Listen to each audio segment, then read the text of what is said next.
তোমাদের সাথে আগের ভিডিওতে শেয়ার করলাম সেই তরমুজ কাটার ভিডিওটা, আর এটা কিন্তু সেই দিনেরই ভিডিও।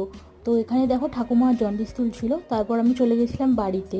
বাট আমাকে রাত্রিবেলা কিন্তু আবার মায়ের ওখানে যেতে হয়েছিল, কারণ মাকে ডক্টর কিছু টেস্ট করতে দিয়েছিল, আর টেস্টের রিপোর্টগুলি কিন্তু খুবই খারাপ এসছে।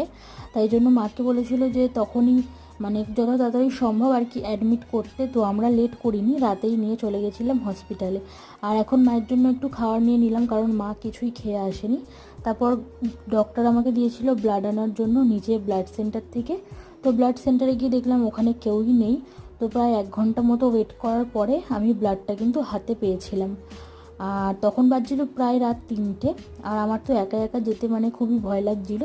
আর যখন আমি লিফটের ওপর যাচ্ছিলাম, মানে লিফট থেকে যাচ্ছিলাম ব্লাডটা নিয়ে, আমার তো আরোই ভয় লাগছিল। যাই হোক, তারপর ব্লাডটা জমা দিয়ে ডক্টর বলল যে এখন আপাতত বাড়ি চলে যাও। তো আমি প্রায় 5টার সময় বাড়িতে এসেছি।